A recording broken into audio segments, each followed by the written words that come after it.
বৈষম্য বিরোধী ছাত্র আন্দোলনের আহ্বায়ক ও জাতীয় নাগরিক পার্টির মুখ্য সংগঠক হাসনাত আব্দুল্লাহ বলেছেন, ফ্যাসিবাদ তাড়িয়েছি, আবার কোনো মুসিবত ডেকে আনার জন্য নয়। ফ্যাসিবাদ গিয়েছে, কিন্তু কোনো ভূরাজনৈতিক দল আবার ফ্যাসিবাদ হয়ে দাঁড়াতে পারে। ফ্যাসিবাদের বিরুদ্ধে আমাদের ক্রিয়াশীল রাজনৈতিক দলগুলোর যে অবস্থান ছিল তা এখনো আছে। কেউ যদি আওয়ামী লীগ হয়ে উঠতে চায়, তাদের বিরুদ্ধেও আমাদের প্রতিরোধ অব্যাহত থাকবে। শনিবার সন্ধ্যায় কুমিল্লার দেবিদ্বার সাংবাদিকদের সঙ্গে ইফতার শেষে তিনি এসব কথা বলেন। হাসনাত বলেন, জাতীয় নাগরিক পার্টির ব্যানারে আমরা আমাদের কার্যক্রম পরিচালনা করছি। একটি দলের নিবন্ধন করতে হলে কিছু নিয়ম কানুন রয়েছে, সাংগঠনিক বিস্তারের প্রয়োজন রয়েছে।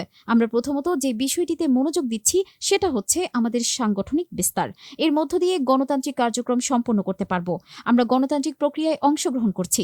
ইলেকটোরাল প্রসেসের মধ্য দিয়ে আমাদের যেতে হবে। গণতান্ত্রিক প্রক্রিয়ার মাধ্যমে অংশগ্রহণ করছি, ভোট করে জেতার জন্যই। সেই লক্ষ্যে আমরা আমাদের কার্যক্রম পরিচালনা করছি। বৈষম্য বিরোধী ছাত্র আন্দোলন প্রসঙ্গে তিনি বলেন, পৃথিবীতে অনেক দেশে রেভলিউশন হয়েছে, তার পরবর্তীতে গণ অভ্যুত্থানের প্ল্যাটফর্মটি থেকে গেছে। সেই হিসেবে গণ অভ্যুত্থানের প্ল্যাটফর্ম হিসেবে বৈষম্য বিরোধী ছাত্র আন্দোলন থেকে যাবে। তারা কালচারাল কার্যক্রম চালিয়ে যাবে এবং বৈষম্যের বিরুদ্ধে সবসময় আন্দোলন সংগ্রাম অব্যাহত রাখবে। ফ্যাসিবাদের বিরুদ্ধে এবং বিচারের দাবিতে সবসময় সোচ্চার ভূমিকা পালন করবে। তিনি বলেন, সমন্বয় পরিচয়ে কেউ বিশেষ সুবিধা ভোগ করতে পারবে না। সমন্বয় পরিচয়ে কেউ আইন পরিপন্থী কাজ করতে পারবে না। কেউ এমনটা করলে বিদ্যমান আইন অনুযায়ী তার বিচার হবে।